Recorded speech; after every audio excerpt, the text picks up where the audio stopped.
பிதா குமாரன் பரிசுத்த ஆவி நாமத்தினாலே ஆமென். நாம் யாவரும் தலைகளை தாழ்த்தி கண்களை மூடி ஆண்டவரை நோக்கி பார்த்து நாம் ஜெபிப்போம்.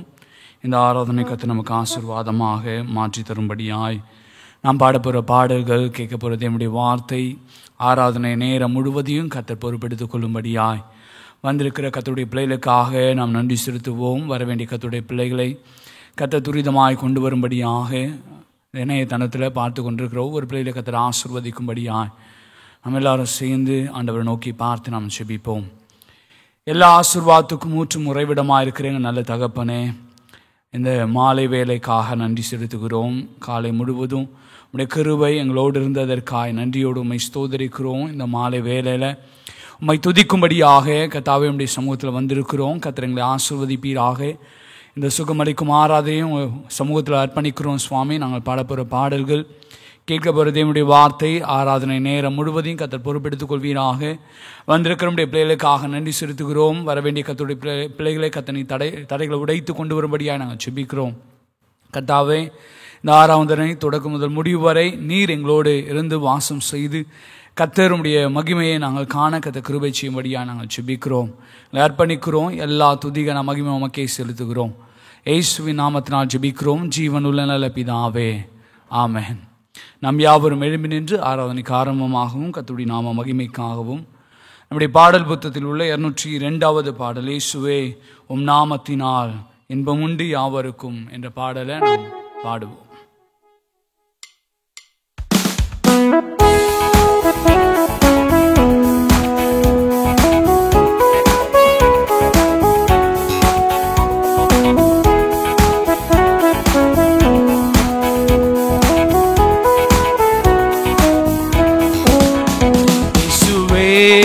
நாமத்தினால் இன்பமுண்டு யாவருக்கும், நன்றியுள்ள இதயத்துடன் கூடினோம் இந்நன்னாளிலே. எங்கள் தேவனே எங்கள் ராஜனே, எங்கள் தேவனே எங்கள் ராஜனே, என்றும் உம்மையே சேவிப்போம். நன்றியுள்ள சாட்சியாக உமக்கென்றும் ஜீவிப்போம். நன்றியுள்ள சாட்சியாக உமக்கென்றும் ஜீவிப்போம். உன்னை நாடி மண்ணை அடைந்தோம், புகழ் தேடியே மாற்றம் கண்டோம். விண்ணை நோக்கி ஜெயம் பெற்றோம், இயேசுவின் தரிசனத்தால். எங்கள் தேவனே எங்கள் ராஜனே, எங்கள் தேவனே எங்கள் ராஜனே, என்றும் உம்மையே சேவிப்போம். நன்றியுள்ள சாட்சியாக உமக்கென்றும் ஜீவிப்போம். நன்றியுள்ள சாட்சியாக உமக்கென்றும் ஜீவிப்போம். உன்னை கண்டழைக்கும் சத்தத்தை கேட்டாயோ பாவியே, இன்று இயேசு வண்டை வாராயோ, சாகா ஜீவன் கண்டடைய. எங்கள் தேவனே எங்கள் ராஜனே, எங்கள் தேவனே எங்கள் ராஜனே, என்றும் உம்மையே சேவிப்போம். நன்றியுள்ள சாட்சியாக உமக்கென்றும் ஜீவிப்போம்.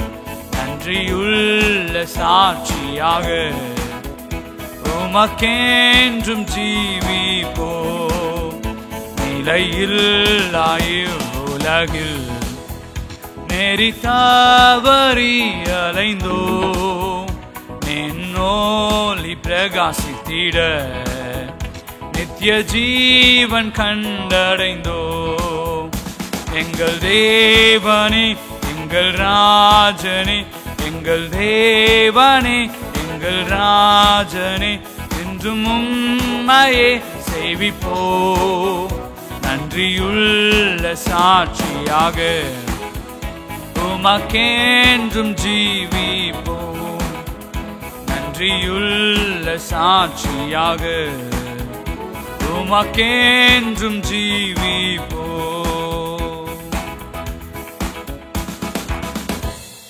நம் யாவரும் நின்ற வண்ணமாய் முறையாக வாசிக்கும்படியாய் தெரிந்து கொள்ளப்பட்ட சங்கீதம் 11ஆம் சங்கீதம். சங்கீதம் 11. நான் கர்த்தரை நம்பியிருக்கிறேன், என்னை ஏன் நீங்கள் என் ஆத்துமாவை நோக்கி பட்சியைப் போல உன் மலைக்கு பறந்து போ என்று சொல்கிறீர்கள்?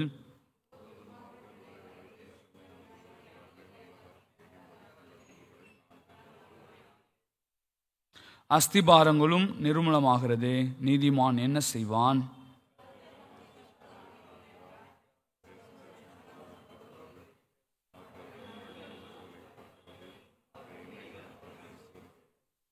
கர்த்தர் நீதிமானை சோதித்தருகிறார், துர்மார்க்கனையும் கொடுமையில் பிரியமுள்ளவனையும் அவருடைய உள்ளம் வெறுக்கிறது.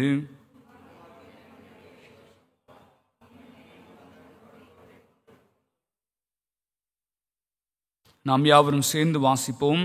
கர்த்தர் நீதியுள்ளவர், நீதியின் மேல் பிரியப்படுவார், அவருடைய முகம் செம்மையானவனை நோக்கி இருக்கிறது. பிதாவுக்கும் குமாரனுக்கும் பரிசுத்த ஆவிக்கும் மகிமை உண்டாவதாக. நாம் யாவரும் சேர்ந்து நம்முடைய விசுவாசத்தை அறிக்கை செய்வோம். வானத்தையும் பூமியும் படைத்த சர்வ வல்லமையுள்ள பிதாவாகிய தேவனை விசுவாசிக்கிறேன். அவருடைய ஒரே குமாரனாகிய நம்முடைய நாதர் இயேசு கிறிஸ்துவை விசுவாசிக்கிறேன்.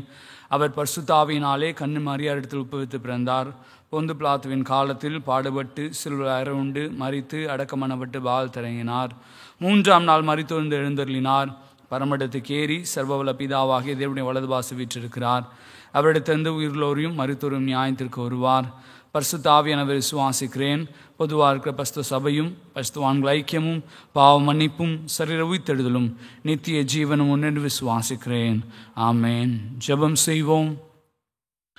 பரமண்டல எங்கள் பிதாவே, உம்முடைய நாமம் பரிசுத்தப்படுவதாக, உம்முடைய ராஜ்யம் வருவதாக, உம்முடைய சித்தம் பரமண்டலத்திலே செயல்படுகிறது போல பூமியிலும் செயல்படுவதாக. அன்றனுள்ள எங்கள் அப்பத்தை எங்களுக்கு இன்று தாரும். எங்களுக்கு விரோதமாய் குற்றம் செய்கிறவர்களுக்கு நாங்கள் மன்னிக்கிறது போல எங்கள் பாவ குற்றங்கள் மன்னியும். எங்களை சோதனை பிரவேசிக்க பண்ணாமல் தீமைந்து ரட்சித்துக் கொள்ளும்.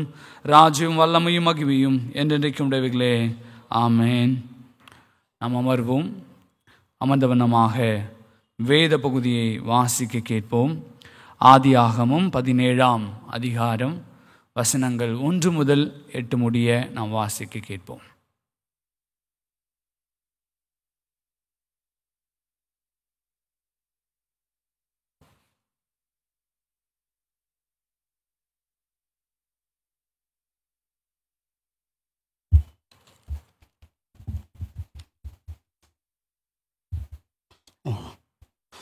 வாசிக்கும்படியாக தெரிந்து கொள்ளப்பட்ட வேத பகுதி ஆதியாகமம் 17ஆம் அதிகாரம் வசனங்கள் 1 முதல் 8 முடிய. ஆதியாகமம் அதிகாரம் 17 வசனங்கள் 1 முதல் 8 முடிய. ஆபிரகாம் 99 வயதான போது கர்த்தர் ஆபிரகாமுக்கு தரிசனமாகி, நான் சர்வவல்லமையுள்ள தேவன், நீ எனக்கு முன்பாக நடந்து கொண்டு உத்தமனாய் இரு. நான் உனக்கும் எனக்கும் நடுவாக என் உடன்படிக்கையை ஏற்படுத்தி உன்னை மிகவும் திரளாய் பெருக பண்ணுவேன் என்றார். அப்பொழுது ஆபிரகாம் முகங்குப்புற விழுந்து வணங்கினான். தேவன் அவனோடு பேசி, நான் உன்னோடு பண்ணுகிற என் உடன்படிக்கை என்னவென்றால், நீ திரளான ஜாதிகளுக்கு தகப்பனாவாய். இனி உன் பேர் ஆபிரகாம் எண்ணப்படாமல் நான் உன்னை திரளான ஜாதிகளுக்கு தகப்பனாக ஏற்படுத்தினபடியால் உன் பேர் ஆபிரகாம் எண்ணப்படும். உன்னை மிகவும் அதிகமாக பழுக பண்ணி உன்னிலே ஜாதிகளை உண்டாக்குவேன். உன்னிடத்திலிருந்து ஜாதிகள் தோன்றுவார்கள்.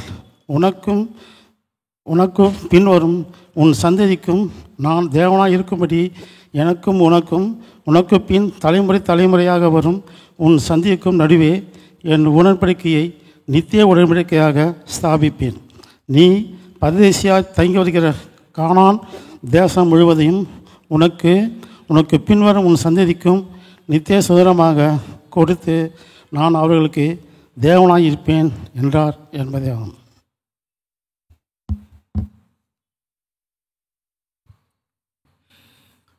கர்த்தர் தாமே இந்த திருமறை பகுதியை நமக்கு ஆசீர்வதித்து தருவாராக. நாம் யாவரும் சற்று நேரம் எழுந்து நின்று ஆண்டவரை துதிப்போம், ஆண்டவரை மகிமைப்படுத்துவோம். கர்த்தர் இம்மட்டும் நம்மை நடத்தினபடியினாலே, ஆண்டவராகிய கர்த்தர் நம்மை ஆசீர்வதித்திருக்கின்றபடியினாலே, அவருடைய நன்மைகளையெல்லாம் நம்முடைய வாழ்விலே தந்திருக்கின்றபடியினாலே, உள்ளத்தின் ஆழத்திலிருந்து கர்த்தரை துதிக்கவும் ஸ்தோத்தரிக்கவும் நாம் கடமைப்பட்டவர்களாய் ஆண்டவருடைய சமூகத்திலே கடந்து வந்திருக்கின்றோம். என் ஆத்துமாவே கர்த்தரை ஸ்தோத்தரி, அவர் செய்த சகல உபகாரங்களையும் மறவாதே என்று சங்கீதக்காரன் தன்னுடைய ஆத்துமாவிலே மகிழ்ந்து கர்த்தரை துதிக்கின்ற அந்த அனுபவத்தை கொண்டிருந்தார். நம்முடைய வாழ்க்கையிலே எத்தனையோ போராட்டங்களையும் கஷ்டங்களையும் பாடுகளை வேதனைகளை சோதனைகளை கடந்து வருகின்ற நேரங்களிலெல்லாம் ஆண்டவர் நம்மோடு கூட இருந்து நமக்கு உதவி செய்கிறவராக, நம்மை பலப்படுத்துகிறவராய், நம்மை தாங்குகிறவராய், நமக்கு வழிகாட்டுகின்ற அன்பின் தெய்வமாய் இருந்து ஒவ்வொரு நாளும் நம்மை பலப்படுத்துகின்ற ஆசீர்வதிக்கின்ற ஆண்டவராய், எப்பொழுதும் நம்மோடு கூட இருக்கின்ற தேவனாய், நம்முடைய கரங்களை பிடித்து கொள்ளுகின்ற ஆண்டவராய், நம்முடைய கண்ணீர்கள் எல்லாவற்றையும் துடைத்து நம்மை தேற்றுகின்ற தாயை போல ஒவ்வொரு நாளும் ஆண்டவர் செயல்படுகின்றாரே, அந்த ஆண்டவரை நம்முடைய தெய்வமாய் நாம் கொண்டிருக்கின்றோம். அந்த ஆண்டவர் நம்முடைய தகப்பனாக இருக்கின்றார். அவர் எப்பொழுதும் நம் அருகிலே நம் பட்சத்திலே இருக்கிறேன் என்று சொல்லி வாக்கு பண்ணி இருக்கின்றார். நம்மை விட்டு விலகாதவர், நம்மை கைவிடாதவர், ஒவ்வொரு நாளும் நம்மை விசாரிக்கின்றவர். நாம் துவண்டு போகின்ற நேரங்களிலே, நாம் நொறுங்கி போகின்ற நேரங்களிலெல்லாம் ஆண்டவர் நமக்கு அருகாமையிலே வந்து நம்மை பலப்படுத்துகின்ற ஆண்டவர். இந்த உலகத்தின் மனிதர்கள் நம்முடைய நிலையை பார்க்கும் பொழுது அவர்கள் மகிழ்ச்சி அடைவார்கள், கேலி பேசுவார்கள். இந்த மனிதனுடைய வாழ்வு இப்படி மாறிவிட்டதே என்று சொல்லி நமக்காக பரிதபிப்பதை காட்டிலும் நம்மை பரிகாசம் பண்ணுகிறவர்களாய் இருப்பார்கள். உதவிகளை தேடி செல்லும் பொழுதெல்லாம் நம்மை உதாசீனப்படுத்துகின்ற மக்களாகத்தான் இந்த உலகத்தின் மக்கள் காணப்படுகிறார்கள். ஆனால் நீங்களும் நானும் ஆராதிக்கின்ற நம்முடைய ஆண்டவர், ஆராதனையின் நாயகனாய் விளங்குகின்ற நம்முடைய தேவன், என்னிடத்தில் வருகிறவனை ஒரு காலும் புறம்பே தள்ளுவதில்லை என்று சொல்லி ஆண்டவர் நமக்கு வாக்குத்தத்தம் பண்ணி இருக்கின்றார். அப்படிப்பட்ட அனுபவங்களிலே ஆண்டவர் நம்மை வழிநடத்தி கொண்டு வருகின்றார். எல்லா தடைகளையும் தாண்டி செல்லும்படியான அப்படிப்பட்டதான ஆசீர்வாதமான அனுபவங்களை நாம் எல்லாரும் பெற்றுக்கொள்ள ஆண்டவர் நமக்கு உதவி செய்திருக்கின்றார். அந்த ஆண்டவரை உள்ளத்தின் ஆழத்திலிருந்து நாம் ஸ்தோத்தரிப்போம். உன்னதமான தேவனை நாம் மகிமைப்படுத்துவோம். அவர் மகிமைக்கு பாத்திரராய் இருக்கின்றார். எல்லா காலங்களிலும் துதிக்கத்தக்கவராய் அவர் காணப்படுகின்றார். எல்லா சூழ்நிலைகளிலும் நம்பத்தகுந்த தேவனாய் அவர் காணப்படுகின்றார். உலகத்தில் யாரையும் நாம் நம்ப முடியாது. நாசியில் சுவாசமுள்ள எந்த மனிதனையும் நாம் நம்ப முடியாது. நமக்கு நாசியிலே சுவாசத்தை தந்த நம் ஆண்டவரை நம் நம்பிக்கையாய் கொண்டிருக்கின்றோம். அந்த ஆண்டவர் எப்பொழுதும் நம்மோடு கூட இருந்து நம்மை பலப்படுத்துகிற தேவனாய் இருக்கின்றார். எத்துன்ப நேரத்திலும் ஆறுதலுனக்களிப்பார், எத்துன்ப நேரத்திலும் ஆறுதலுனக்களிப்பார்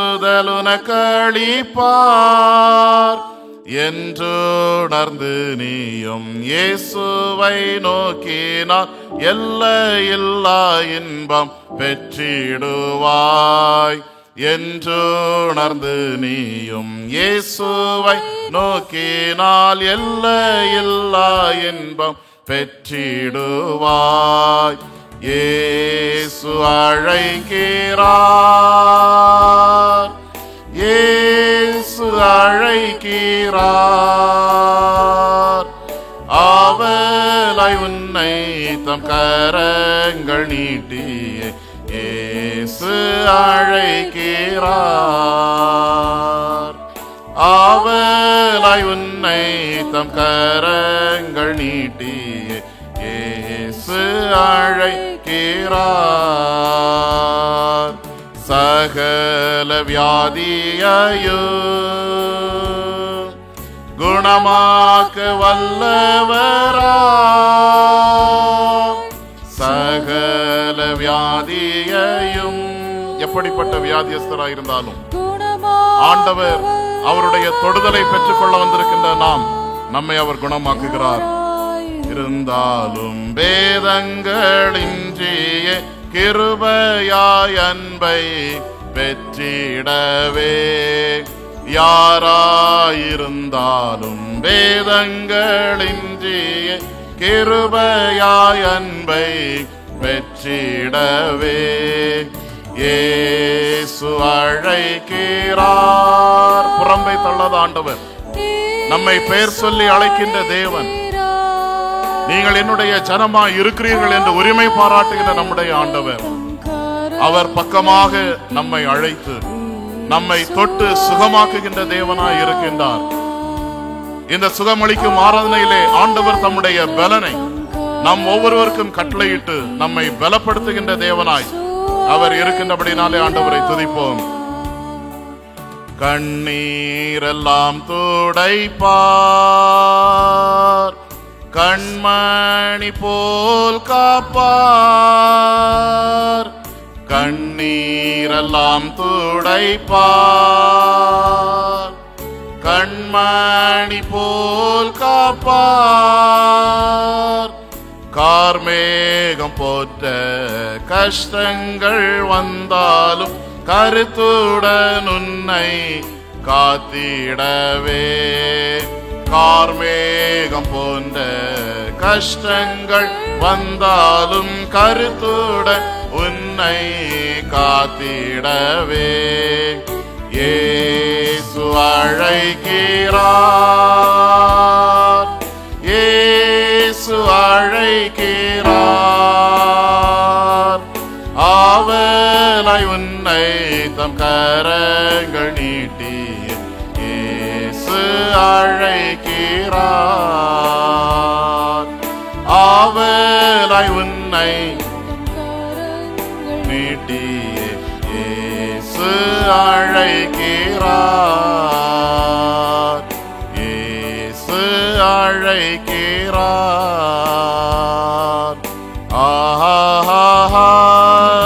ஹல்லேலூயா, ஹல்லேலூயா,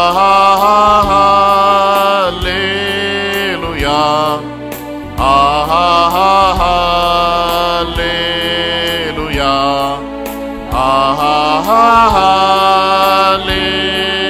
ஹல்லேலூயா. கரங்களை உயர்த்தி ஹல்லேலூயா,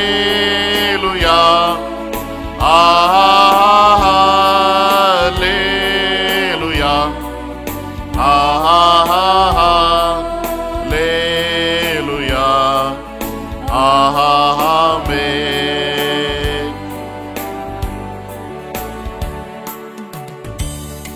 ஆண்டவர் தம்முடைய பலத்தினாலே நம்மை பலப்படுத்துகின்றவர், இடை கட்டுகின்றவர். தம்முடைய வாக்குத்தத்தங்களின்படியே நமக்கு நன்மை செய்ய அவர் வல்லவராய் போதுமானவராய் இருக்கின்றார். கண்ணீரை துடைக்கின்றவர், பாதுகாப்பை தருகின்றவர், பலவீனத்தின் சூழ்நிலைகளிலே நமக்கு பலன் தந்து நம்மை ஒவ்வொரு நாளும் பயங்கரமான படுகுழியிலிருந்து நம்மை தூக்கி எடுக்கின்ற நம்முடைய ஆண்டவர் எப்போதும் நம்முடைய கரங்களை பற்றி இருக்கின்றபடியினாலே கர்த்தரை நாம் மகிமைப்படுத்துவோம். கரங்களை தட்டி ஆண்டவரை நாம் ஸ்தோத்தரிப்போம். நன்றி ஆண்டவரே, நீர் எங்களுடைய கரங்களை பிடித்திருக்கின்றபடியினாலே உமக்கு நன்றி செலுத்துகின்றோம். ஆண்டவரே உம்மை துதிக்கிறோம், ஸ்தோத்தரிக்கிறோம், ஸ்தோத்தரிக்கிறோம், ஸ்தோத்தரிக்கிறோம். ஆண்டவரே உம்முடைய நாமத்தை நாங்கள் மகிமைப்படுத்துகின்றோம். நீர் எங்களுக்கு போதுமானவர், நீர் எங்களுக்கு போதுமானவர். உம்முடைய வார்த்தைகள், உம்முடைய வாக்குத்தத்தங்கள் எங்களுக்கு போதுமானவைகளாய் இருக்கின்றனவே. உம்மை ஸ்தோத்தரிக்கிறோம் ஆண்டவரே. நீர் மாத்திரம் போதும், நீர் மாத்திரம் போதும், நீர் மாத்திரம் போதும் எனக்கு, நீர் மாத்திரம் போதும். நாம் எல்லாரும் சொல்லலாம், ஆண்டவரே இந்த உலகத்தில் வேறு ஒன்றும் வேண்டாம், நீர் ஒருவரே எனக்கு போதுமானவராய் இருக்கிறீர். நீர் மாத்திரம் போதும், நீர் மாத்திரம் போதும், நீர் மாத்திரம் போதும் எனக்கு, நீர் மாத்திரம் போதும், நீர் மாத்திரம் போதும், நீர் மாத்திரம் போதும் எனக்கு. பலனடைய நிரப்பிடுமே பலத்தினாவியே,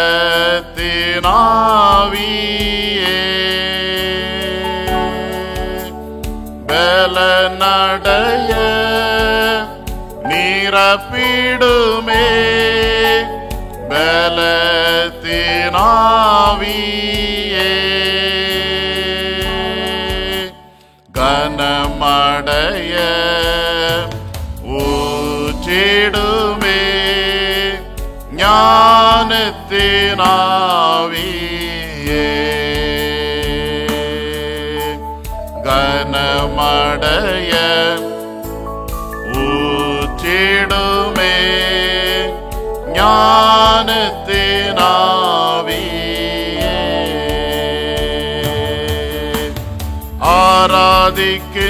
ஆராதிக்கின்றோம், ஆர்ப்பரிக்கின்றோம், அன்பு செய்கின்றோம். உம்மை ஆராதிக்கின்றோம், ஆர்ப்பரிக்கின்றோம், அன்பு செய்கின்றோம். பிதாவே ஆராதிக்கின்றோம், இயேசுவே ஆர்ப்பரிக்கின்றோம், ஆவியானவரே அன்பு செய்கின்றோம். தூய ஆவியானவரே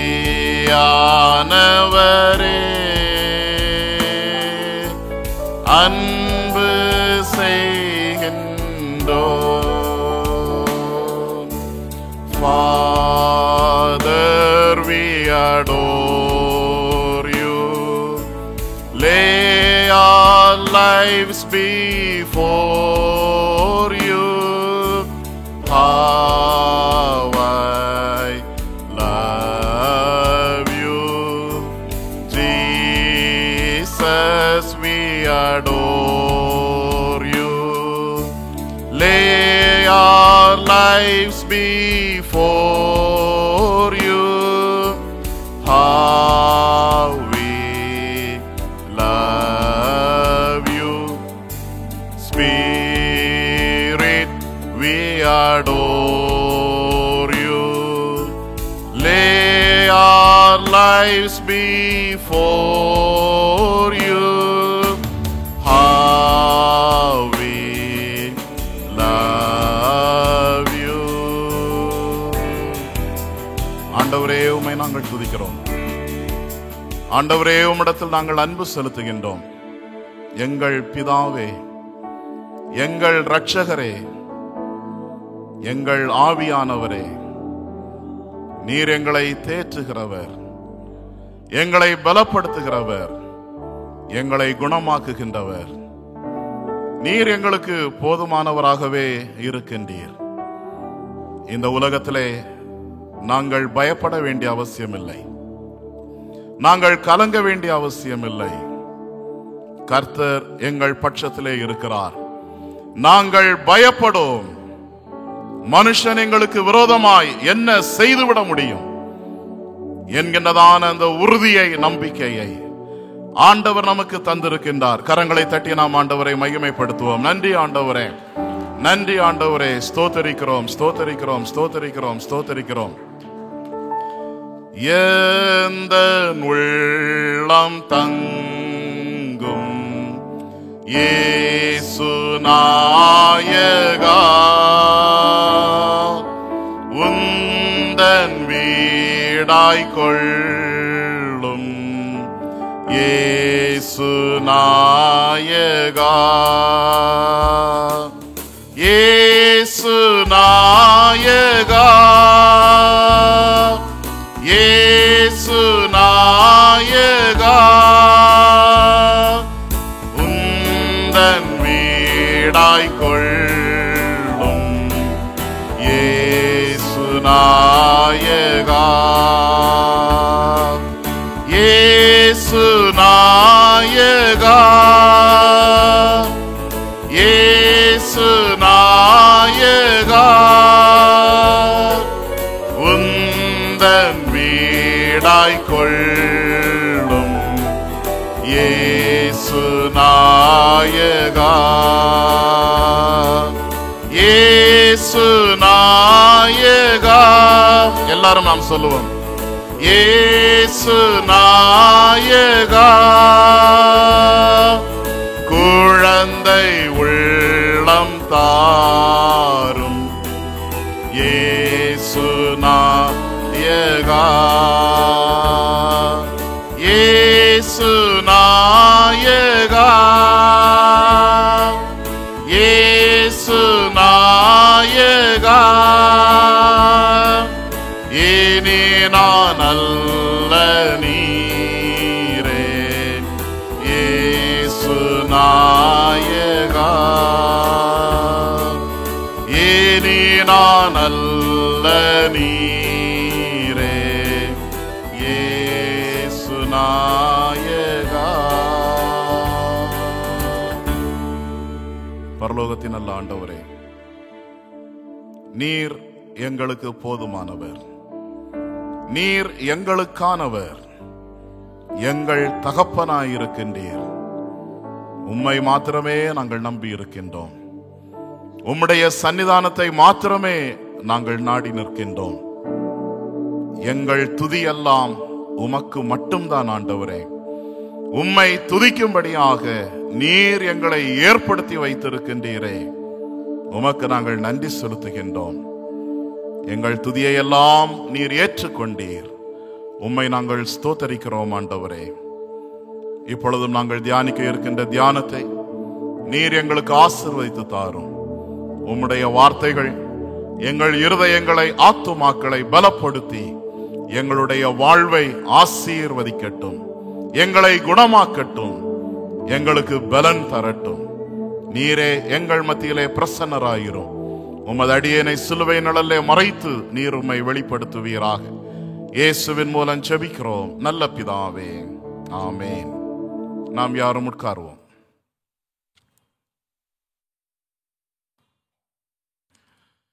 என்னை ஆட்கொண்டவரும் நான் சேவிக்கிறவருமாகிய இறைமைந்தன் இயேசு கிறிஸ்துவின் இன்ப நாமத்தினாலே உங்கள் அனைவருக்கும் என்னுடைய வாழ்த்துக்களை தெரிவித்துக் கொள்கின்றேன். கர்த்தருடைய கிருபையும் சமாதானமும் உங்கள் அனைவரோடும் கூட இருப்பதாக. இந்த வெள்ளிக்கிழமையிலே சுகமளிக்கும் ஆராதனையிலே எதிர்பார்ப்போடு கடந்து வந்திருக்கின்ற நம் எல்லாருடைய வாழ்விலும் நம்முடைய எதிர்பார்ப்புகளை அறிந்து, நம்முடைய இருதயத்தின் நினைவுகளை அறிந்து, நம்மை ஒவ்வொரு நாளும் தொடுகின்ற, நம்மளை குணமாக்குகின்ற, நம்மை பலப்படுத்துகின்ற நம்முடைய ஆண்டவர் இந்த நாளிலும் நம்மத்திலே பிரசன்னராய் இருக்கின்றார். ஹல்லேலூயா, ஹல்லேலூயா. அவருடைய பிரசன்னத்தை உணர்ந்தவர்களாக, பரிசுத்த ஆவியானவருடைய அசைவாடுதலை, அவருடைய தொடுதலை பெற்றுக்கொண்டவர்களாக இந்த இடத்தை விட்டு நாம் கடந்து செல்லும் பொழுது நிச்சயமாகவே கர்த்தருடைய ஆசீர்வாதங்களை நாம் பெற்றுக்கொள்ள முடியும். அவருக்கென்று நாம் சாட்சியாய் வாழ முடியும். இந்த நாளிலே சற்று நேரம் சிந்திக்கும்படியாக எடுத்துக்கொண்ட வேத வசனம் நாம் வாசிக்க கேட்ட பகுதியிலே ஆதியாகமத்தின் புஸ்தகம் 17ஆம் அதிகாரம் 1வது வசனத்தை யாராவது ஒருவர் வாசியுங்கள்.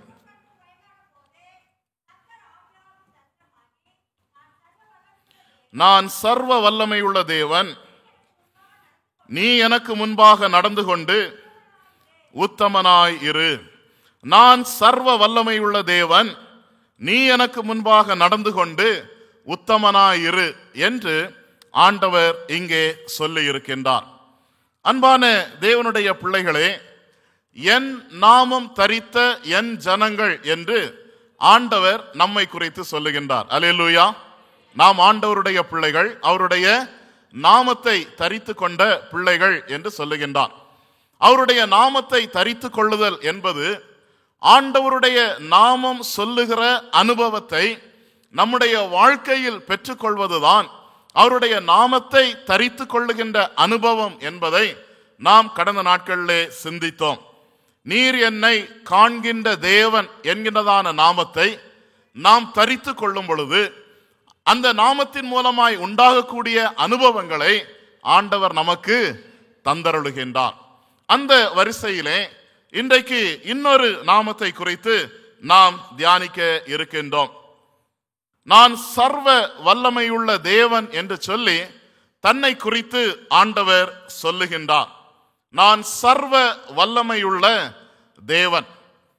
வல்லமை உள்ள தேவன் என்று சொன்னாலே அவர் அதிக பலம் உள்ளவர், அதிக வல்லமை உடையவர். இங்கே சர்வ வல்லமை உடைய ஆண்டவர் என்று சொல்லும் பொழுது எல்லா வல்லமையும் அவரிடத்தில் மட்டுமே தான் குவிந்திருக்கின்றது. அல்லேலூயா, அல்லேலூயா. எல்லா வல்லமையும் ஆண்டவரிடத்தில் மாத்திரமே அங்கே ஒருங்கிணைந்திருக்கிறது என்று சொல்லி நாம் அறிந்து கொள்ள முடியும். இந்த சர்வ வல்லமையுள்ள தேவன் என்பதை ஆங்கிலத்திலே ஆம்னி பொட்டன்ஷியல் காட் என்று சொல்வார்கள். ஆம்னி பொட்டன்ஷியல், அதாவது அவரால் எல்லாவற்றையும் செய்ய முடியும், எல்லா இடங்களிலேயும் அவரை கொண்டு செய்ய இயலும் என்பதை இங்கே சொல்லப்படுகின்றது. இதனுடைய எபிரேய பதத்திலே நாம் பார்க்கும் பொழுது நம்ம எல்லாருக்கும் தெரியும் இல்லையா? ஏல் ஷடாய், ஏல் ஷடாய் என்று சொல்லப்பட்டிருக்கின்றது. சர்வ வல்லமையுள்ள தேவன். ஏல் ஷடாய் என்று சொல்லும் பொழுது ஆல்மைட்டி காட் என்று நாம் பார்க்கின்றோம். வல்லமை என்றால் மைட்டி, சர்வ வல்லமை என்றால் ஆல்மைட்டி என்று சொல்லப்பட்டிருக்கின்றது. இந்த ஆல்மைட்டி காட் அல்லது ஆம்னி பொட்டன்ஷியல் காட் என்று சொல்லும் பொழுது அவர் ஒருவரே சர்வ வல்லமையை உடையவராக இருந்து தம்மை நம்பியிருக்கின்ற ஜனங்களை ஆண்டவர் நடத்துகின்றார், ஆசீர்வதிக்கின்றார். வல்லமையான செயல்களை ஆண்டவர் நடப்பித்து காட்டுகின்றார்.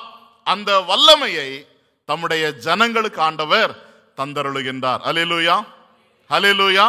ஆண்டவர் தம்முடைய பலனை, தம்முடைய வல்லமையை அவர் நமக்கு தந்தருளுகின்ற தேவனாய் இருக்கிறார் என்பதை நாம் விசுவாசிக்க வேண்டும், நாம் அறிந்து கொள்ள வேண்டும். சர்வ வல்லமையுள்ள தேவன் என்று சொல்லி ஆபிரகாமுக்கு ஆண்டவர் தம்மை வெளிப்படுத்துகின்றார்.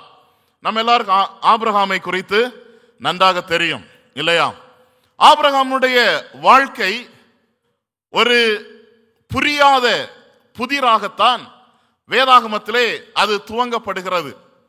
ஆபிரகாமுடைய வாழ்க்கையின் சூழ்நிலைகளை பார்க்கும் பொழுது, ஆபிரகாமுடைய வாழ்க்கையின் அனுபவங்களை நாம் பார்க்கும் பொழுது ஆபிரகாமால் அங்கே ஒன்றுமே இல்லை. அவர் பெரிய செல்வந்தராக இருக்கலாம், பணக்காரன், அநேகமாயிரம் ஒட்டகங்கள் குதிரைகளை அவர் கொண்டிருக்கலாம், வேலைக்காரிகள் அவருக்கு இருந்திருக்கலாம், ஆஸ்தியும் சொத்துக்களும் அவருக்கு அதிகமாய் இருந்திருக்க கூடும். ஆனால் ஆண்டவருடைய வல்லமையை சார்ந்து கொள்ள வேண்டிய ஒரு நிர்பந்தமான சூழ்நிலை ஆபிரகாமுக்கு ஏற்பட்டது. அப்ப ஆண்டவரை நம்பலாமா, ஆண்டவரை சார்ந்து கொள்ளலாமா, அவரால் எனக்கு ஏதாகிலும் பலன் கிடைக்குமா என்று ஆபிரகாமுக்குள்ளே கொஞ்சமும் சந்தேகம் ஏற்படாதபடிக்கு ஆண்டவர் என்ன செய்கிறார் என்றால், தன்னுடைய நாமத்தை அல்லது தன்னுடைய தன்மையை ஆண்டவர் ஆபிரகாமுக்கு அறிமுகப்படுத்துகின்றார். நான் சர்வ வல்லமையுள்ள தேவன், என் நாமம் தரிக்கப்பட்ட என் ஜனங்கள் என்று ஆண்டவர் சொல்லுகின்றார். ஆண்டவருடைய நாமத்தை எப்படி நாம் தரித்துக் கொள்ள முடியும்? நம்ம பெயரை மாற்றி சர்வ வல்லமையுள்ள தேவன் நாம் என்ன பண்ண முடியாது, பெயர் வைக்க முடியாது. ஏல் ஷடாய் அப்படின்னு நான் என்ன பண்ண முடியாது, பெயர் வைக்க முடியாது. அப்புறம் ஆல்மைட்டி காட் அப்படின்னு நான் பெயர் வைக்க முடியாது. பெயர் வச்சாலும் நான் சர்வ வல்லமையாய் இருக்க முடியாது. நம்ம எல்லாருக்கும் ஒரு கதை தெரியும் இல்லையா? புலியை பார்த்து பூனை சூடு போட்ட கதை. புலிக்கு எல்லாருமே மரியாதை கொடுக்கிறார்கள், புலியை பார்த்து எல்லாரும் பயப்படுகிறார்கள். ஆனால் பூனையாகிய என்னை பார்த்து யாருமே பயப்படுறதில்லை, அலட்சியம் பண்றாங்க. ரோட்ல நான் குறுக்க ஓடினா கூட நிற்க மாட்டேங்கிறாங்க. என் மேல ஒரு பயம் இல்லாம போயிடுச்சு. அப்ப என்ன பண்ணலாம்? புலிய மாதிரி நான் ஆகணும். புலிய மாதிரி கொஞ்சம் நடக்குது. அது புலிய மாதிரி ஆயிட்டேன்னா பூனையை பார்த்து எல்லாரும் பயப்படுவார்கள். அப்ப ஒரே ஒரு வித்தியாசம் என்ன, அதுக்கு உடம்புல கோடு இருக்கிறது மாதிரி எனக்கு இல்லை. அதனால என்ன பண்ணலாம், நம்ம ஆர்டிஃபிஷியலா கொஞ்சம் கோடு போட்டுக்கலான்னு சொல்லி சூடு வச்சுக்கிட்டான். அதுக்கு மிஞ்சினது என்ன, புண்ணும் கொப்பளமும் வலியும் தான். ஆண்டவருடைய நாமத்தை நான் அப்படியே வைத்துக் கொள்ள முடியாது. வைத்தாலும் எனக்கு அந்த வல்லமை இருக்காது. அப்ப ஆண்டவருடைய நாமத்தை எப்படி தரித்துக் கொள்ள முடியும் என்றால், ஆண்டவர் சொல்லி இருக்கிறார், என் நாமம் தரிக்கப்பட்ட என் ஜனங்கள். ஆண்டவருடைய நாமம் என்ன அனுபவத்தை சொல்லுகிறதோ அந்த அனுபவத்தை எனக்கு நான் சொந்தமாக்கி கொள்ள வேண்டும். அல்லேலூயா, அல்லேலூயா. அப்படிப்பட்ட சொந்தமாக்கி கொள்ளுகின்ற அந்த அனுபவத்தை எப்படி நாம் பெற்றுக்கொள்ள முடியும் என்பதைத்தான் இன்றைக்கு ஆபிரகாம் வழியாக நாம் அறிந்து கொள்ள இருக்கின்றோம். நான் ஏற்கனவே சொன்ன பிரகாரமாக ஆபிரகாமுடைய வாழ்க்கை தொடங்கின அந்த காரியமே அல்லது வேதாகமத்திலே ஆபிரகாமை குறித்து அறிமுகம் செய்யக்கூடிய அந்த நிலையே சற்று வித்தியாசமாக இருக்கிறது, சற்று புதிராக மிஸ்டரியாக இருப்பதை நாம் பார்க்கின்றோம். ஆதியாகமம் 11ஆம் அதிகாரம் 31வது வசனத்தை வாசியுங்கள்.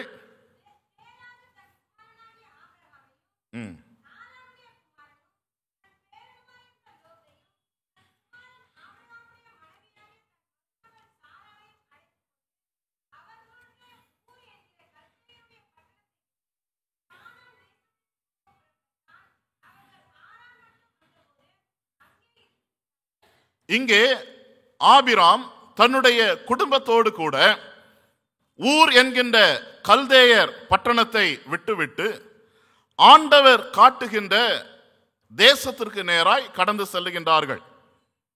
தேராகு அந்த குடும்பத்தின் மூத்தவராக இருக்கின்றார். அந்த குடும்பத்திலே ஒரு தகப்பனாக அல்லது ஒரு தலைவனாக இருந்து அந்த குடும்பத்தை அவர் வழி நடத்துகின்றார். ரொம்ப தூரம் பிரயாணம் செய்ய வேண்டும். பாதி தூரம் இவர்கள் வந்து விட்டார்கள். பாதி தூரம் அந்த முழு குடும்பமும் வந்து ஹாரான் என்கின்றதான இடத்திலே அவர்கள் அங்கே குடியிருக்கின்றார்கள். இன்னும் போக வேண்டிய தூரம் இருக்கிறது. ஆண்டவர் காட்டின தேசம் இன்னும் வெகு தொலைவில் இருக்கிறது. எப்படியாகிலும் அங்கே சென்று விடலாம். சென்று விட்டால் நாம் அங்கே தங்கியிருந்து நம்முடைய பிழைப்பை பார்க்கலாம் என்று சொல்லி அவர்கள் நினைத்து கொண்டிருந்த நேரத்திலே 32வது வசனம் சொல்லுகிறது, அந்த குழுவின் தலைவனாக தகப்பனாக இருந்த தேராகு ஆரான் என்கின்றதான இடத்திலே மரித்து போய் விடுகின்றான். அப்படிப்பட்ட ஒரு சூழ்நிலையிலே அடுத்து அந்த குழுவிற்கு பொறுப்பெடுக்க வேண்டியது யார் என்றால் ஆபிரகாம் தான்.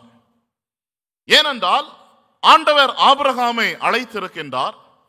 கானான் தேசத்திற்கு நான் உங்களை கொண்டு செல்லுகிறேன் என்று ஆண்டவர் சொல்லி இருக்கின்றார். தேராகு மரித்து போன ஒரு சூழ்நிலையிலே இனி எப்படி தன்னுடைய முன்னெடுப்பு இருக்கும் என்கின்றதான பல கேள்விகள் ஆபிரகாமுக்குள்ளே எழுந்திருக்க கூடும். அந்த சூழ்நிலையிலே ஆண்டவர் சொல்லுகின்றார் 4வது வசனத்திலே, கர்த்தர் ஆபிரகாமுக்கு 12ஆம் அதிகாரம் 4வது வசனம், கர்த்தர் ஆபிரகாமுக்கு சொன்னபடியே அவன் புறப்பட்டு போனான். ஆண்டவர் என்ன சொல்லி இருக்கின்றார்?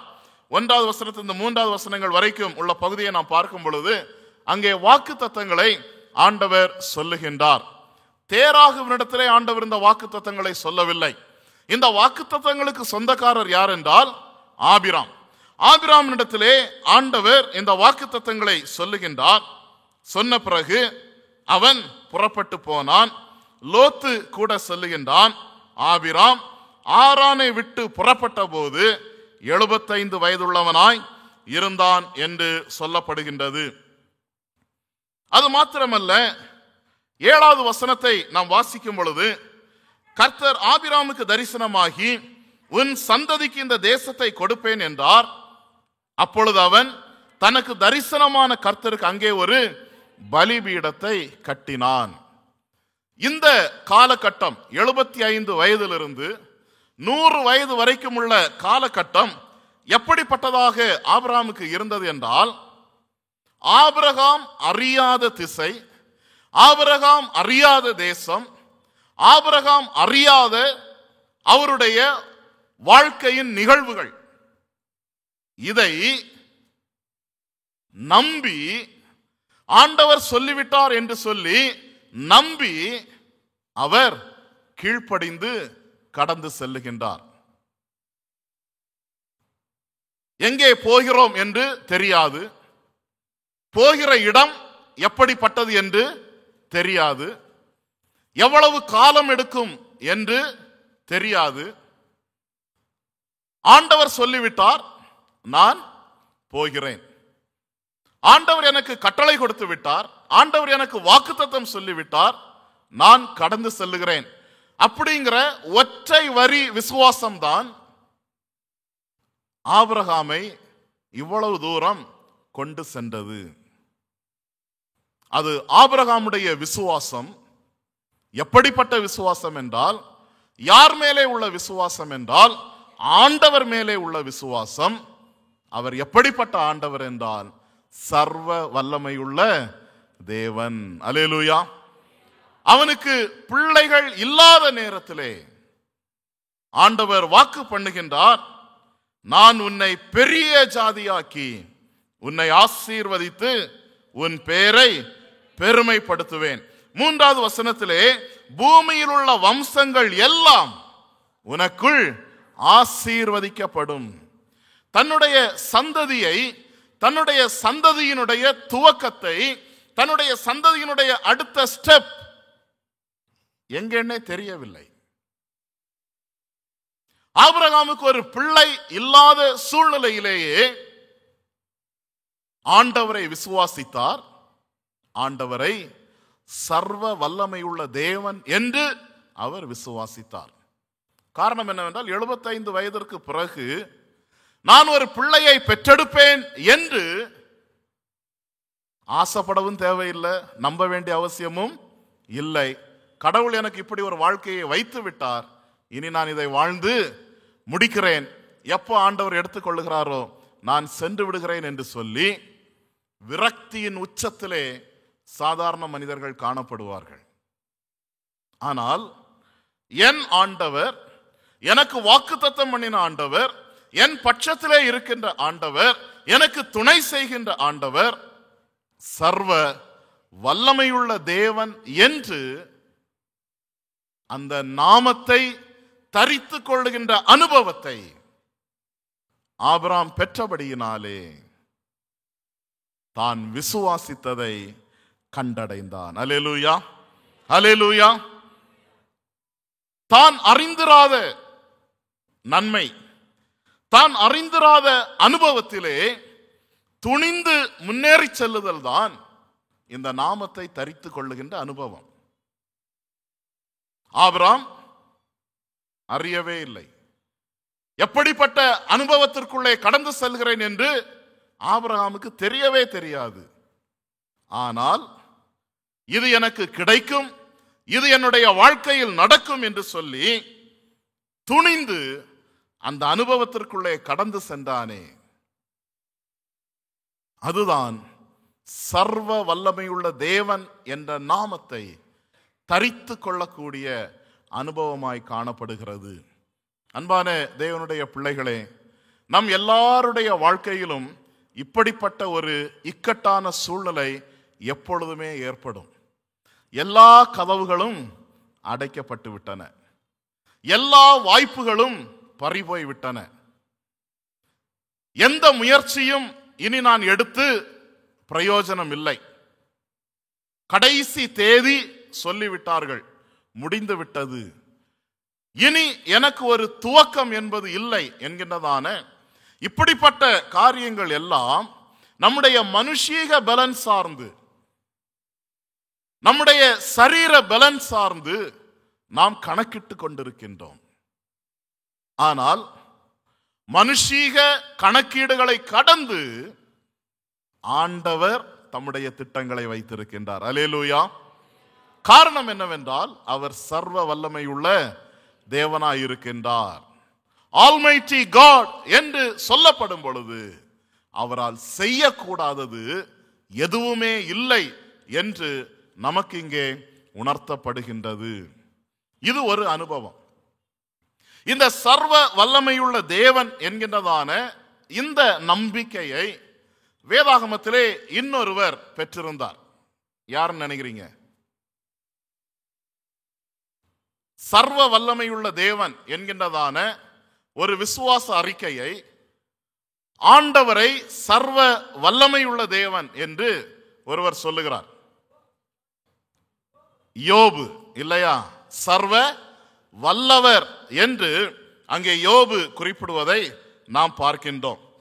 யோபுவினுடைய வாழ்க்கையிலே ஆண்டவர் சர்வ வல்லவராக இருந்தார் என்பதை நாம் அறிந்து கொள்ள முடியும். வேத ஆராய்ச்சியாளர்கள் சொல்லும் பொழுது யோபு வாழ்ந்த காலம் ஆபிரகாம் வாழ்ந்த காலமாகத்தான் இருக்க வேண்டும் என்று சொல்லுகிறார்கள். நமக்கு யோபுவினுடைய புஸ்தகம் சங்கீதத்திற்கு முன்னாடி வைக்கப்பட்டிருக்கின்றபடினால ஆபிரகாமிலிருந்து ரொம்ப லேட்டா, ரொம்ப தாமதமாக அவருடைய காலகட்டம் இருந்திருக்கும் என்று சொல்லி பல நேரங்களில் நாம் நினைப்பது உண்டு. ஆனால் யோபுவினுடைய காலகட்டம் எந்த காலகட்டமாக இருந்தது என்றால் ஆபிரகாமுடைய காலகட்டமாக இருந்தது என்று சொல்லுகின்றார்கள். ஆபிரகாம் வாழ்ந்தது ஒரு பக்கம், அதே காலகட்டத்திலே பக்கத்திலே யோபு வாழ்ந்திருக்க கூடும் என்று சொல்லப்படுகிறது. காரணம் என்னவென்றால் ஆண்டவரை சர்வ வல்லவர் என்று சொல்லக்கூடிய காலகட்டம் ஆபிரகாமுடைய காலகட்டமாக இருந்தது. அது ஒரு காரணம். இன்னொரு காரணம் என்ன சொல்லுகிறார்கள் என்றால் ஆபிரகாம் காலகட்டத்திலே சொத்து ஆஸ்தி எப்படி கணக்கிடப்பட்டது? இத்தனை ஆடுகள், இத்தனை ஒட்டகங்கள் இல்லையா, கால்நடைகளை வைத்து சொத்து மதிப்பு கணக்கிடப்பட்டது. யோபுனுடைய சொத்து மதிப்பு எப்படி கணக்கிடப்பட்டது? இத்தனை ஆடுகள், இத்தனை மாடுகள், இத்தனை ஒட்டகங்கள், இத்தனை கழுதைகள் என்று சொல்லி கால்நடைகள், மிருகங்களினுடைய தொகுப்பை வைத்து அவர்களுடைய சொத்து மதிப்பு கணக்கிடப்பட்டது. அங்கிருந்து ஒரு 1000 வருடம் தாண்டி ராஜாக்கள் காலத்தில் எப்படி கணக்கிடப்பட்டது? இத்தனை தாலந்து பொன், இத்தனை தாலந்து வெள்ளி இல்லையா, பொன் வெள்ளியை வைத்து கணக்கிடப்பட்டது. இயேசுவின் காலத்துல பணம் இல்லையா, பணம் என்பது வந்துவிட்டது. காயின், சில்வர் என்று சொல்லி பண மதிப்பு வந்து விட்டது. இன்றைக்கு வரைக்கும் அந்த பண மதிப்பு என்பது இருக்கிறது. பணம் சொத்தாக மதிப்பிடப்பட்டது. இன்றைக்கு இருக்கிற காலகட்டத்திலே இன்ஃபர்மேஷன் இல்லையா, ஐடி, இன்ஃபர்மேஷன் டெக்னாலஜி தான் இன்றைக்கு சொத்தாக இருக்கிறது. யாரிடத்திலே இன்ஃபர்மேஷன் கிடைக்குமோ அவர்கள் சம்பாதித்து கொண்டிருக்கின்றார்கள். அப்ப ஒவ்வொரு காலகட்டத்திலேயும் சம்பாத்தியம் அல்லது ஆஸ்தி சொத்து என்பது ஒவ்வொரு விதங்களிலே கணக்கிடப்பட்டது.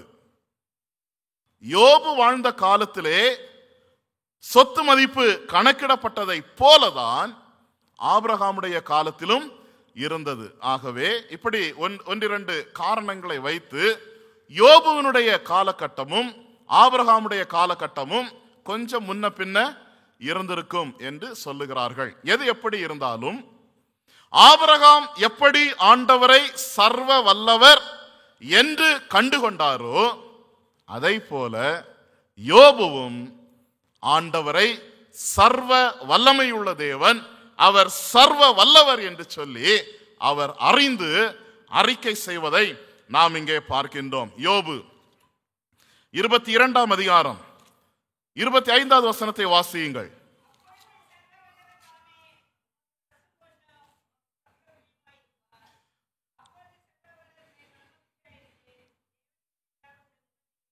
அப்பொழுது சர்வ வல்லவர் தாமே உமக்கு பசும் பொன்னும் சொக்க வெள்ளியுமாயிருப்பார். சர்வ வல்லவர் மேல் மனமகிழ்ச்சியாயிருந்து தேவனுக்கு நேராக உம்முடைய முகத்தை ஏறெடுப்பீர். ஆண்டவரை சர்வ வல்லவர் என்று அவருக்கு சொல்லப்படுகிறது. இதற்கு முன்பாக உள்ள அதிகாரங்களை நீங்கள் பார்க்கும் பொழுது சர்வ வல்லவர் என்று யோபு அறிக்கை செய்வதை நாம் பார்க்கின்றோம். எப்படிப்பட்ட சூழ்நிலையிலே ஆண்டவரை சர்வ வல்லவர் என்று சொன்னார் யோபு? எப்படிப்பட்ட சூழ்நிலையிலே? தனக்கு கொஞ்சமும் பலனே இல்லாத நேரத்தில், தன்னுடைய சரீரம் முழுவதும் புண்கள் ஆகி ஓட்டை எடுத்து சுரண்டி கொண்டிருக்கின்ற அந்த சூழ்நிலையிலே யோபு ஆண்டவரை குறித்து சொல்லுகிறார், சர்வ வல்லவர். யோபு அடைந்த சோதனை என்னன்னு நம்ம எல்லாருக்குமே தெரியும். ஒரே நாளிலே தன்னுடைய சொத்துக்கள் எல்லாம் அழிந்து போனது. ஒரே நாளிலே தன்னுடைய பிள்ளைகள் எல்லாம் அழிந்து போனார்கள்.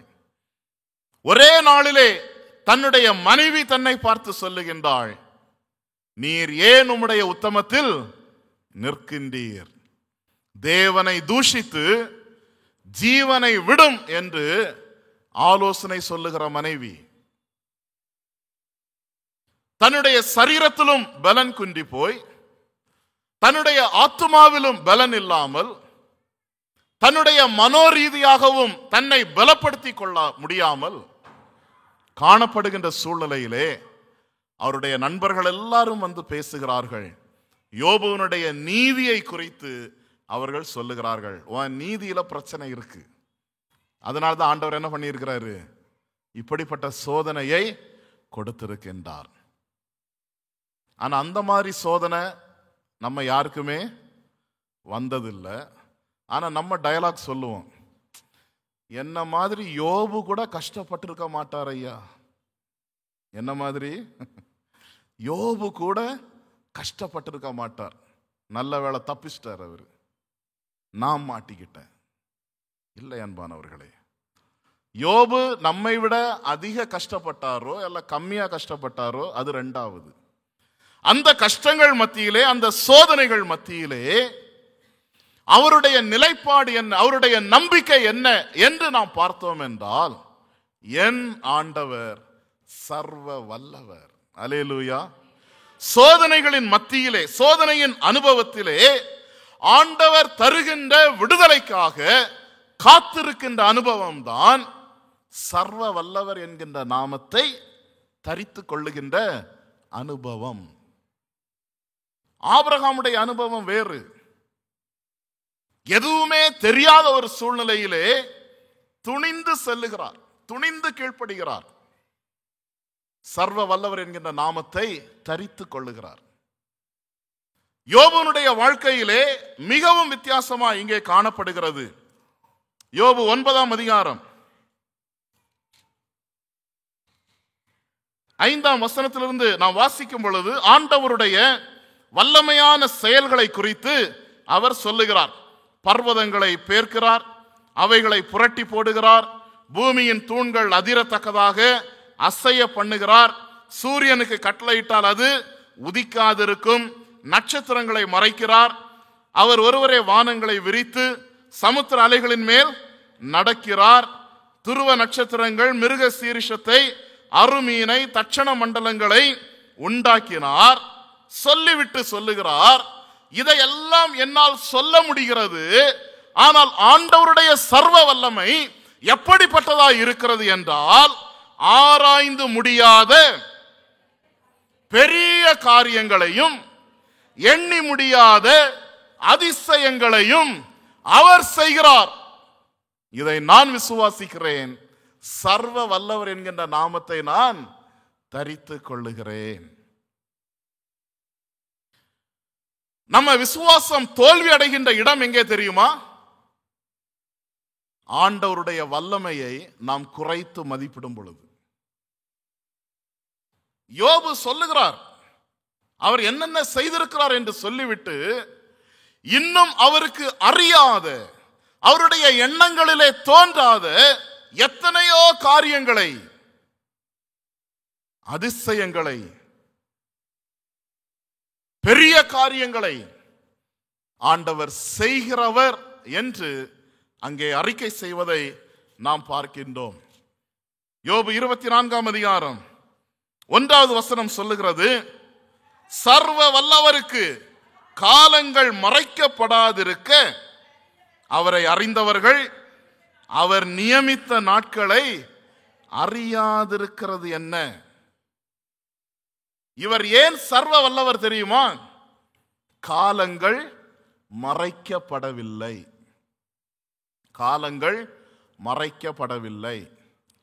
நாளைக்கு நமக்கு என்ன நடக்கும்னு நமக்கு தெரியாது. ஆனா நான் 80 வயசு வரைக்கும் ரொம்ப பேராசை தான் இல்லை, நான் 80 வயசுல எப்படி இருப்பேன்னு ஆண்டவருக்கு இன்னைக்கு இல்லை, நாம் பிறக்கிறதுக்கு முன்னாடியே ஆண்டவருக்கு தெரியும். காலங்கள் மறைக்கப்படாது ஆண்டவருக்கு. அந்த அளவிற்கு பவர்ஃபுல் காட். எப்படிப்பட்ட ஆண்டவரை நாம் கொண்டிருக்கிறோம், எப்படிப்பட்ட ஆண்டவருடைய நாமத்தை நாம் தரித்திருக்கிறோம், அதை நாம் அறிந்து கொள்ளணும். நம்ம சோர்ந்து போகும் பொழுது, உள்ளம் உடைந்து போகும் பொழுதெல்லாம் இந்த சின்ன பிள்ளைங்க மாதிரி ஆண்டவரை குறை சொல்லக்கூடாது, குறையே சொல்லக்கூடாது. குறை சொன்னோம்னா ஆண்டவருடைய பலனை, ஆண்டவருடைய வல்லமையை நாம் என்ன செய்கிறோம்னா குறைத்து மதிப்பிடுகின்றோம். யோபு அவ்வளவு பெரிய சோதனையில, அவ்வளவு பெரிய கஷ்டத்துல இருந்து கொண்டு எவ்வளவு டெக்னிக்கா பேசுகிறார்ல, ஆண்டவருடைய வல்லமையான செயல்களை எவ்வளவு அழகாக அவர் அங்கே பட்டியலிடுகிறார் என்பதை நாம் பார்க்கும் பொழுது, இதை வாசிக்க வாசிக்க எனக்கு ஆச்சரியமாக இருக்கிறது. ஒரு துக்ககரமான சூழ்நிலையிலே, தோற்று போன ஒரு சூழ்நிலையிலே ஒரு மனிதன் கடவுளை இப்படியெல்லாம் பார்க்க முடியுமா என்பது மிக மிக ஆச்சரியமாய் இருக்கிறது. சோதனையின் அனுபவங்களிலே ஆண்டவர் தருகின்ற விடுதலைக்காக துணிந்து காத்திருக்கக்கூடிய அனுபவம் சர்வ வல்லவர் என்கின்ற நாமத்தை தரித்துக் கொள்வதற்கு சமமாக இருக்கிறது. யோபு 42ஆம் அதிகாரம் 2வது வசனத்தை வாசிக்கும் பொழுது, தேவரீர் சகலத்தையும் செய்ய வல்லவர், நீர் செய்ய நினைத்தது தடைபடாது என்பதை அறிந்திருக்கிறேன். ஆண்டவரை திட்டுறவங்க எல்லாம் யார் தெரியுமா? இந்த வசனத்தை பெரிய கொட்டை எழுத்துல அவங்க வீட்டில் என்ன பண்ணியிருப்பாங்க, போர்டு எழுதி மாட்டி வச்சிருப்பாங்க. அவங்க தான் என்ன பண்றது, ஏன் ஆண்டவருக்கு கண் இல்லை, ஏன் ஆண்டவருக்கு கை இல்லை, என்னை பத்தி நினைக்கவே மாட்டேங்கிறாரு, ஆண்டவரை பத்தி குறை சொல்லுகிறது.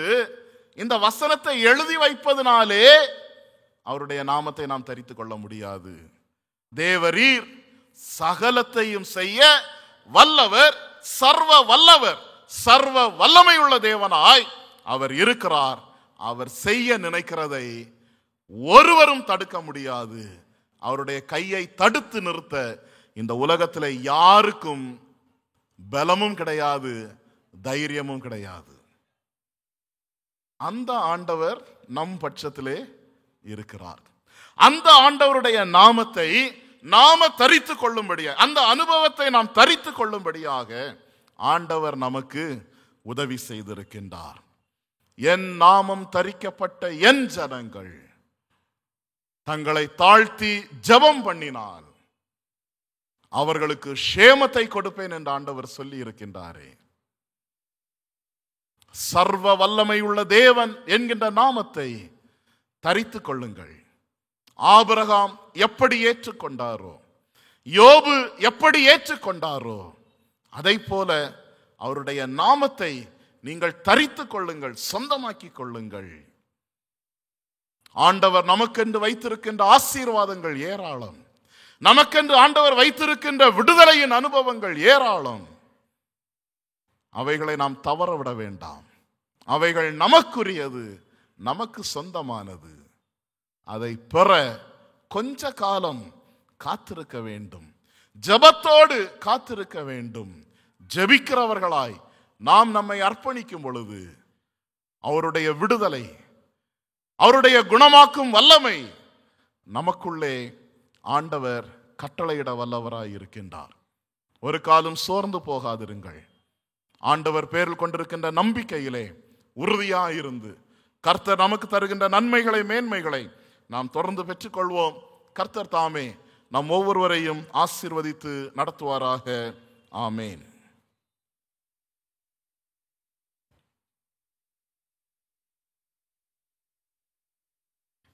அல்லேலூயா. கர்த்தர் இந்த நாளில் நம்மோடு பேசியிருக்கிறார். நிச்சயமாக அவர் சர்வ வல்லமுள்ள தேவனாக ஆபிரகாமோடு யோபுவோடு இருந்தவர். நம்மோடும் இருந்து கர்த்தர் தொடர்ந்து நம்மை வழிநடத்தவர் வல்லமுள்ளவராக இருக்கிறார்.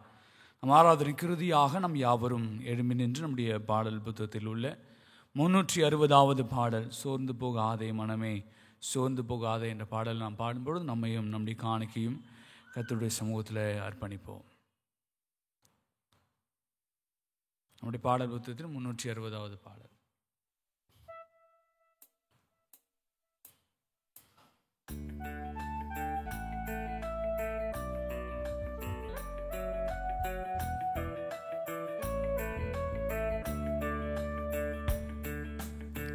சோர்ந்து போகாதே மனமே சோர்ந்து போகாதே, சோர்ந்து போகாதே மனமே சோர்ந்து போகாதே. கண்டுனை அழைத்த தேவன் கைவிடுவாரோ, கண்டுனை அழைத்த தேவன் கைவிடுவாரோ.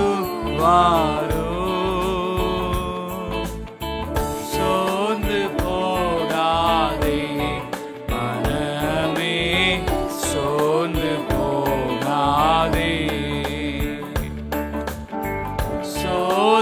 சோதனைகளை சகிப்போன் பாக்கியவான் அல்லோ. சோதனைகளை சகிப்போன் பாக்கியவான் அல்லோ. ஜீவகிரீடம் சூடும் நேரம் என்ன பேரின்பம். ஜீவகிரீடம் சூடும் நேரம் என்ன பேரின்பம். சோர்ந்து போகாதே மனமே சோர்ந்து போகாதே. துன்பங்கள் தொல்லைகள் உன்னை சூழ்ந்து கொண்டாலும், துன்பங்கள்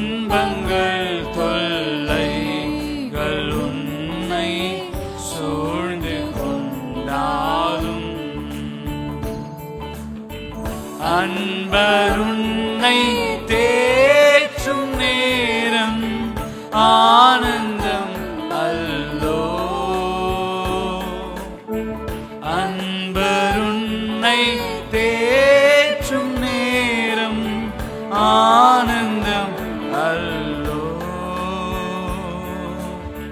சோர்ந்து போகாதே மனமே, சோர்ந்து போகாதே. வாக்களித்த தேவனை நீ பாடிக்கொண்டாடு. வாக்களித்த தேவனை நீ பாடிக்கொண்டாடு.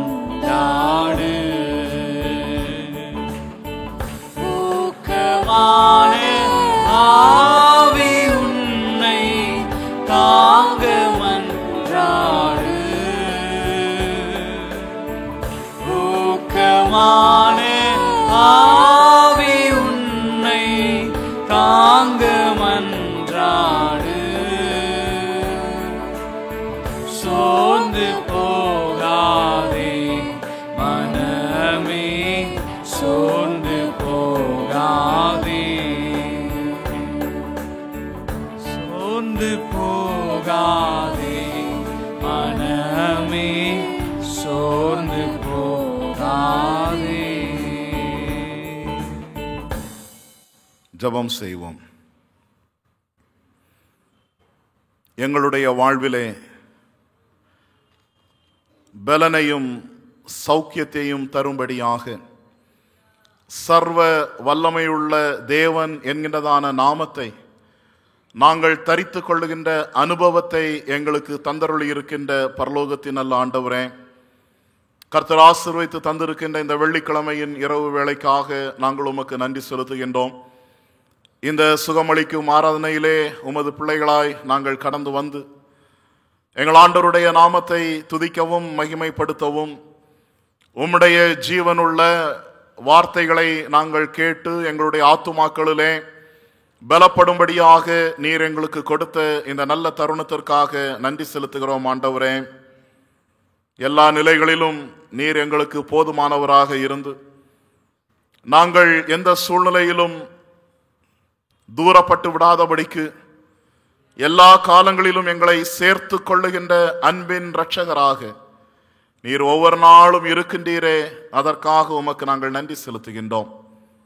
இந்த நாளிலே நாங்கள் கேட்ட சத்தியத்தின் பிரகாரமாக சர்வ வல்லமை உள்ள தேவன் என்கின்றதான அந்த நாமத்தை நாங்கள் தரித்து கொள்ளும் பொழுது நாங்கள் அறிந்திராத எத்தனையோ அனுபவங்களை பெற்றுக்கொள்ளும்படியாக காத்திருக்க நீர் எங்களுக்கு உதவி செய்வீராக.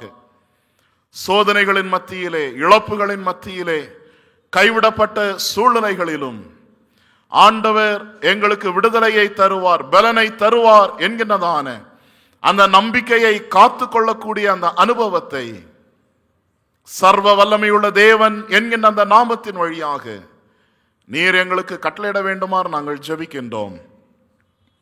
எங்களுடைய உள்ளத்தின் சோர்வுகளை கர்த்தர் நீர் மாற்றி போடும். எங்கள் ஆத்துமாவிலே காணப்படுகின்ற பலக்குறைவை எங்கள் ஆண்டவர் நீக்கி போடுவீராக. நல்ல மனோதிடத்தை நீர் எங்களுக்கு கட்டளையிட்டருளும். ஆண்டவருடைய வாக்கு தத்தங்களை உறுதியாய் பற்றி கொள்ளக்கூடிய அந்த அனுபவங்களை நீர் எங்களுக்கு தந்தருளுவீராக. சர்வ வல்லமையுள்ள தேவன் செய்ய நினைப்பது ஒரு காலம் தடைபடாது என்பதை நாங்கள் விசுவாசிக்க நீர் எங்களுக்கு கிருபை செய்வீராக. அந்த விசுவாசத்தின் பலன்களை எங்களுடைய கண்கள் காண, எங்களுடைய வாழ்விலே நாங்கள் பெற்றுக்கொள்ள நீர் எங்களுக்கு கிருபை செய்ய வேண்டுமாறு நாங்கள் செபிக்கின்றோம். இந்த நாளிலே பலவிதமான எதிர்பார்ப்புகளோடு கூட கடந்து வந்திருக்கின்ற ஒவ்வொருவரையும் எங்கள் ஆண்டவர் தொடுவீராக. உம்முடைய ஆணி பாய்ந்த கரங்களிலிருந்து புறப்படுகின்ற உம்முடைய வல்லமை தம்முடைய பிள்ளைகளுக்குள்ளே கடந்து செல்லட்டும். ஆண்டவரே, எல்லா பலவீனங்களையும், எல்லா நோய்களையும், எல்லா ரோகங்களையும் ஆண்டவர் முற்றிலுமாய் நீர் நீக்கி போடும், நீர் குணமாக்கும்.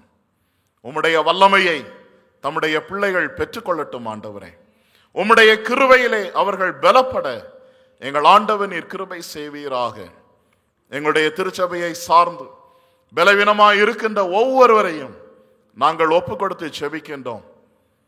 இந்த வேளையில் எங்கள் ஆண்டவருடைய வல்லமையின் கரம் ஒவ்வொருவரையும் தொடுவதாக. ஒவ்வொருவருக்குள்ளும் காணப்படுகின்ற பலவீனங்களை நீக்கி எங்கள் ஆண்டவர் சுகத்தை கொடுக்க வேண்டுமாறு நாங்கள் செபிக்கின்றோம். ஆண்டவரே, எங்களுக்காக ஜெபித்துக் கொள்ளுங்கள் என்று சொல்லி கேட்டுக்கொண்ட ஒவ்வொருவரையும் ஆண்டவருடைய கரங்களிலே தாழ்த்தி தருகின்றோம். தம்முடைய பிள்ளைகளின் விசுவாசம் பெரிதாய் இருக்கிறது. ஆண்டவரே, இயேசுவை நம்பினால், இயேசுவினிடத்தில் வந்தால் எனக்கு சுகம் கிடைக்கும் என்று சொல்லி எத்தனையோ பேர் அந்த நம்பிக்கையோடு விண்ணப்பங்களை தந்திருக்கின்றார்களே, அவர்களுக்கெல்லாம் எங்கள் ஆண்டவர் கிருபை செய்யும். இணையத்தின் வழியாக இந்த ஆராதனையிலே பங்கெடுக்கின்ற தம்முடைய பிள்ளைகள் கூட பல எதிர்பார்ப்புகளோடு, பல நம்பிக்கையோடு கூட அவர்கள் காத்திருப்பதை கர்த்தர் நீர் அறிந்திருக்கின்றீர். தம்முடைய பிள்ளைகளின் நம்பிக்கை வீண் போகாதபடிக்கு ஆண்டவருடைய வல்லமை தம்முடைய பிள்ளைகளுக்குள்ளே இறங்கி உம்முடைய பரிபூரணமான சுகத்தையும் பலனையும் எங்கள் ஆண்டவர் நீர் கட்டளையிட வேண்டுமாறு நாங்கள் செபிக்கின்றோம்.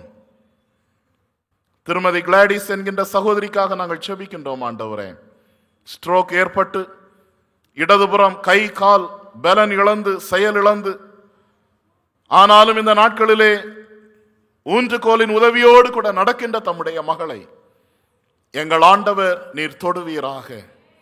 நசரேயனாகிய இயேசுவின் நாமத்தினாலே எழுந்து நட என்று சொல்லி உம்முடைய வல்லமையை விளங்க பண்ணின எங்கள் அன்பின் ஆண்டவர், இதோ தம்முடைய மகளுக்கு ஊன்றுகோல் தேவையில்லை. ஆண்டவரே, உம்முடைய கரம் மாத்திரம் போதும்.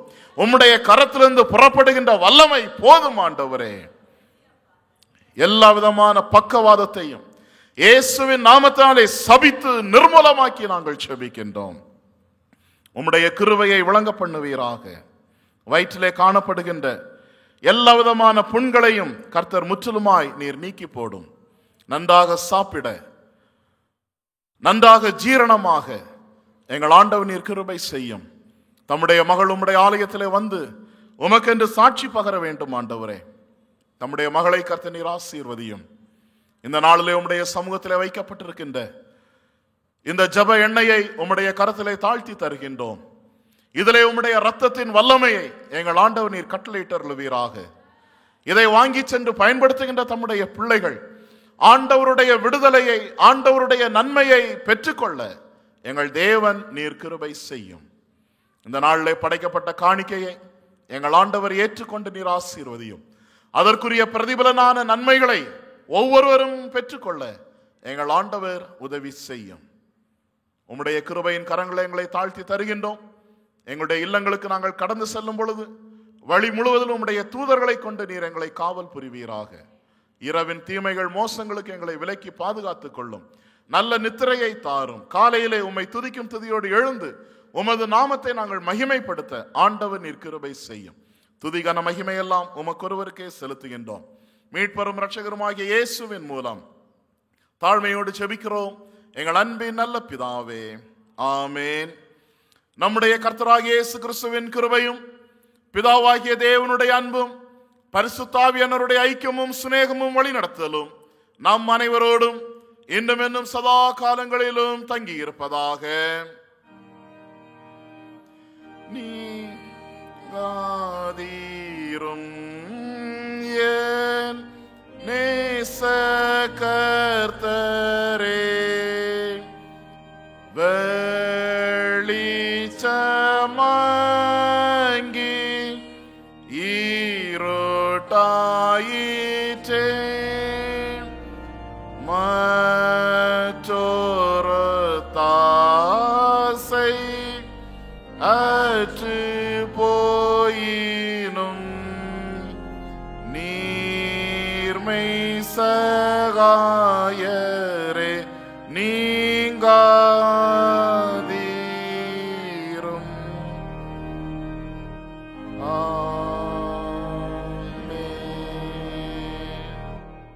என் ஆத்துமாவே கர்த்தரை ஸ்தோத்திரி, என் முழு உள்ளமே அவருடைய பரிசுத்த நாமத்தை ஸ்தோத்திரி. என் ஆத்துமாவே கர்த்தரை ஸ்தோத்திரி, அவர் செய்த சகல உபகாரங்களையும் மறவாதே. ஆமீன். அல்லேலூயா. எல்லாருக்கும் ஸ்தோத்திரம். கர்த்தர் உங்களை ஆசீர்வதிப்பார்.